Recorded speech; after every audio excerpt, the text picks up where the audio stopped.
Untungnya perjalanan mereka ini tidak mengalami kendala. Jam 5.30 atau sekitar setengah 6 mereka sudah sampai di puncak Mahameru.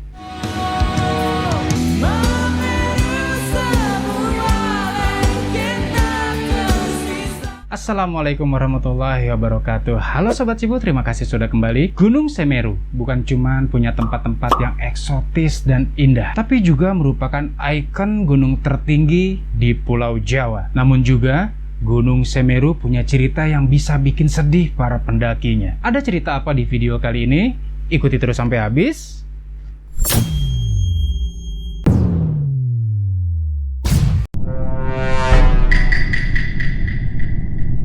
Seorang wanita masih remaja, baru kelas 3 SMA. Dia bernama Ipe. Dia bersama 3 temannya ingin melakukan pendakian ke Gunung Semeru. Sebut saja ketiga temannya itu adalah Le, Pa, dan Ri. Singkat cerita, sampailah mereka di Ranupane, jalur awal pendakian dari trek yang mereka tempuh. Setelah melakukan pendaftaran dan melakukan briefing dengan pendaki lain, maka mulailah mereka melakukan pendakian. Singkat cerita, mereka sudah mencapai pos 3. Kemudian mereka putuskan untuk beristirahat. Setelah dirasa cukup untuk istirahat, maka mereka melanjutkan perjalanan kembali, yaitu ke pos selanjutnya, Ranu Kumbolo. Kemudian jalan, kemudian mereka berjalan dan terus berjalan. Semuanya normal, hingga akhirnya mereka sampai di pos Ranu Kumbolo. Awalnya mereka ingin memasang tenda dan menghabiskan malam itu di sana. Namun sayangnya, karena terlihat begitu ramai dengan para pendaki lain, akhirnya mereka memutuskan untuk stay di Kalimati saja, yaitu pos selanjutnya. Sebelum mereka melanjutkan perjalanan ke Kalimati, mereka istirahat sebentar di sana untuk makan dan minum serta sholat maghrib. Pasalnya, waktu maghrib sudah tiba. Mereka pun melakukan sholat maghrib bersama. Setelah selesai sholat maghrib, disinilah mulai keanehan itu terjadi. Setelah mereka meneruskan perjalanan, Ipeh mulai merasakan keanehan. Dia merasa ada sosok wanita yang selalu memperhatikannya. Anehnya, ini berlangsung selama mereka lakukan perjalanan. Wanita itu mengikuti dari belakang.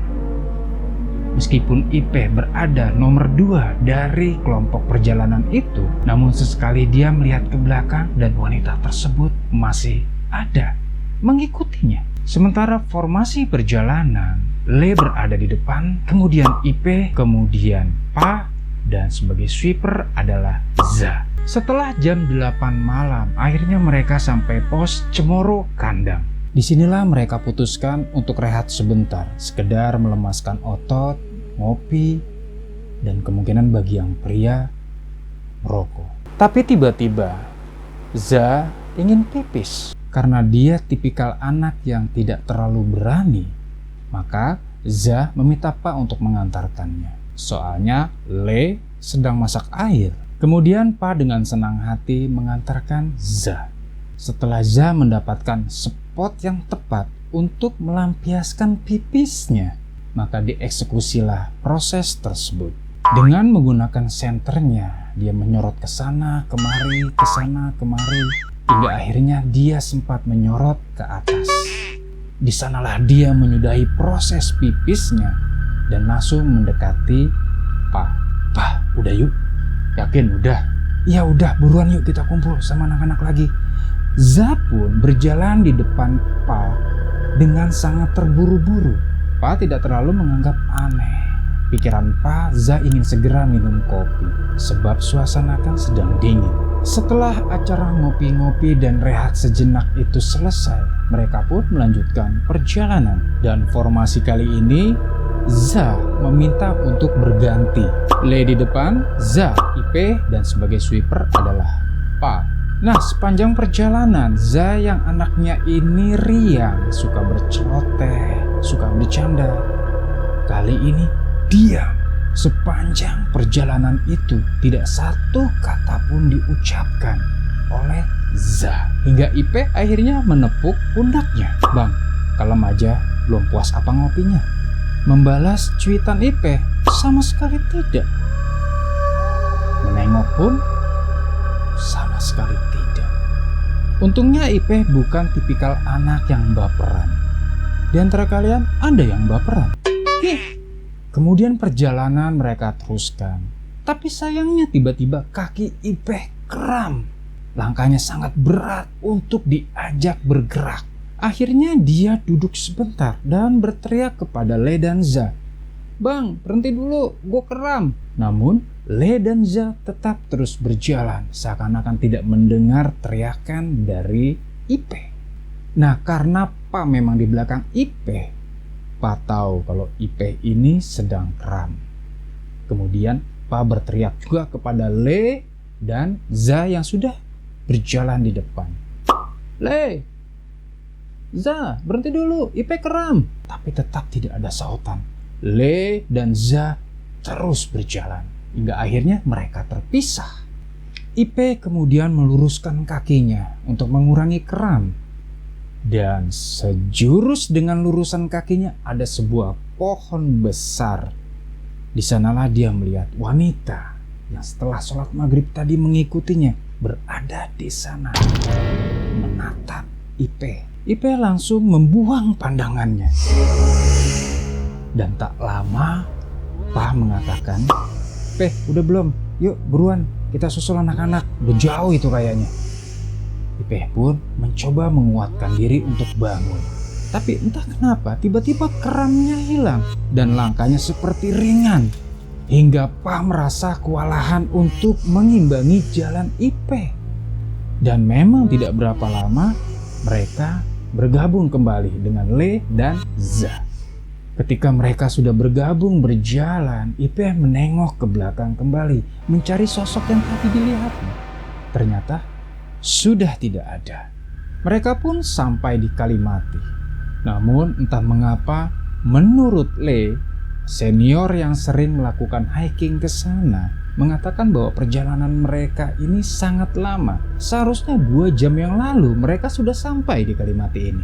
Tapi dia juga bersyukur bahwa tidak terjadi hal-hal yang tidak diinginkan dalam perjalanan tadi hingga mereka selamat. Tenda pun didirikan. Kemudian Ipeh mempersiapkan alat-alat untuk memasak logistik. Pa membantu Le. Namun Za tetap saja diam, tidak bersuara sama sekali, tidak ada keceriaan sama sekali, diam dan menunduk. Di sela-sela kegiatan ketiga temannya ini, Ipeh kemudian bertanya kepada Za. "Za, lu diem aja dari tadi gue perhatiin. Kenapa lu?" Le dan Pa yang selesai mendirikan tenda juga mendatangi Za. Kemudian Le mendekati wajah Za. Diperhatikan wajah Za dalam-dalam dan Le mengatakan, "Za, ini masih lo kan?" Za tetap diam. Kemudian Le memanggil Za kembali. "Za, Za." Za masih tetap terdiam. Dan tidak berapa lama Le menampar wajah Za sambil membaca-bacakan sesuatu. Dan disinilah suara Za baru keluar. Dia menengok ke arah Ipeh. "Peh, kayaknya cewek tadi seneng sama lo deh." Ipeh terkaget. Ternyata bukan hanya dia yang melihat. Dia pikir hanya dia saja yang melihat wanita itu. Dan juga ternyata bukan cuma Za. Pa yang sedari tadi dalam perjalanan itu di belakang Ipeh juga melihatnya. Wanita itu selalu mendampingi Ipeh dalam perjalanan. Namun Pa tidak ingin berbicara sembarangan dalam kondisi seperti itu. Tapi akhirnya mereka sepakat untuk tidak membicarakan sosok itu, sebab mereka masih di area tersebut. Takutnya dia pengang, ujuk-ujuk datang, kan kerok. Acara masak-masak logistik, kemudian minum teh dan kopi sudah selesai. Obrolan pun mereka mulai. Dan mereka juga sepakat untuk melakukan summit attack ke puncak. Lebih-lebih, Ipeh memang selalu memimpikan untuk bisa summit ke puncak Mahameru. Ngobrol-ngobrol terus berlanjut hingga nggak berasa jam menunjukkan 3 pagi. Dan sayangnya mereka tidak punya waktu untuk tidur. Mereka harus segera bergegas untuk mengejar summit attack di puncak Mahameru. Mereka pun bersiap dan langsung melakukan perjalanan ke Mahameru. Untungnya perjalanan mereka ini tidak mengalami kendala. Jam 5.30 atau sekitar setengah 6 mereka sudah sampai di puncak Mahameru.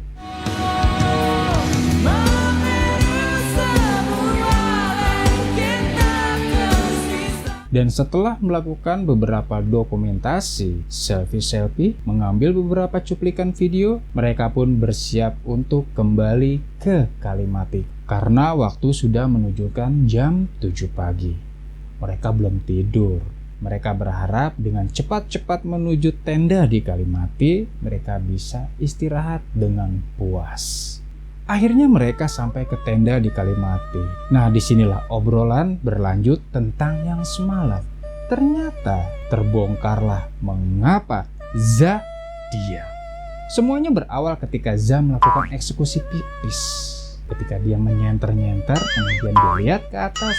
Terlihatlah wanita itu sedang menggelantung di atas. Matanya merah menatap Za. Dan sebenarnya Za juga sempat menengok ke belakang ketika mereka melakukan perjalanan. Dia melihat wanita itu mengikuti Ipe. Sementara Le hanya mengangguk-angguk saja. Dia nggak heran sebab dia sering melakukan hiking atau pendakian ke gunung-gunung, terutama Gunung Semeru ini. Hal itu adalah hal yang biasa selama mereka tidak menyakiti atau merugikan. Bagi Le, itu wajar. Le hanya bilang sebelum agenda molor mereka dilangsungkan. Makanya kalau lagi di tempat seperti ini, banyak-banyak inget sama Tuhan. Mau jogrokan mereka kayak gimana kek, mereka nggak bakal bisa ganggu kita selama kita percaya bahwa Tuhan ada di dekat kita. Dan pastinya lo juga harus jaga sikap, jaga omongan, karena setiap tempat punya adab, punya adat dan istiadat. Mereka sama dengan kita, harus ada adab-adab yang kita hormati. Bukannya itu sebuah bentuk apresiasi bagi sesama makhluk Tuhan? Begitu Le mengatakan. Kemudian semua temannya menjawab, "Ya Pak Guru." Gunung Semeru merupakan gunung berapi aktif, Po. Jenisnya adalah stratovolcano, yaitu gunung yang berbentuk kerucut dengan lereng berlapis-lapis. Gunung Semeru punya kawah yang sering disebut Jonggring Saloka, dan biasanya puncaknya sendiri sering disebut sebagai puncak Mahameru. Dan ini berasal dari bahasa Sanskerta yang berarti Meru Agung. Kata Meru itu berarti pusat jagat raya dan agung besar. Di samping itu juga Gunung Semeru ini sebenarnya punya beberapa sebutan. Di antaranya adalah Smeru, Smiru, dan Smerwek. Nama-nama dengan ejaan tersebut sebenarnya berasal dari zaman Belanda di abad ke-19, Bo, yang mereka sebut sebagai peta ekspedisi. Gunung Semeru sendiri punya ketinggian itu 3.676 mdpl dan jalur resmi yang dianggap mudah yaitu jalur Ranupane. Dan jika kalian melakukan perjalanan ini mengambil jalur resmi, maka kalian akan mendapatkan fasilitas wisata, kenyamanan, dan keamanan selama melakukan perjalanan, Bo. Jadi gunakan jalur resmi ya, bila kamu yang baru melakukan perjalanan ke sana. Sebenarnya ada jalur lain sih, tapi masih belum resmi, yaitu via jalur Ayek-Ayek dan via jalur Tawon Songo. Hanya saja, Bo, sejak video ini diupload atau dibuat, kegiatan di Gunung Semeru itu ditutup sementara. Kenapa? Sebab gunung aktif Semeru ini sedang terjadi erupsi sejak tanggal 14 Februari 2023. Dan letusannya juga agak lumayan tinggi, Bo, sekitar 800 meter dari puncak Semeru. Kalau kalian ada rencana dalam waktu dekat ini, lebih baik pantau terlebih dahulu perkembangan yang ada di media-media pada saat ini. Sebab bukan tidak mungkin, walaupun dinyatakan sudah kondusif, tiba-tiba masih terjadi susulan letusan. Demikian video kali ini. Sebenarnya masih ada satu lagi cerita tentang pendakian di Gunung Semeru dan dinyatakan hilang. Namun karena ceritanya nanti agak panjang, saya akan susul di video selanjutnya. Jadi tetap terus ikuti channel ini, jangan lupa klik loncengnya, like bila kalian suka dan dislike kalau nggak suka, share dan komen bila video ini bermanfaat. Wassalamualaikum warahmatullahi wabarakatuh dan bye-bye.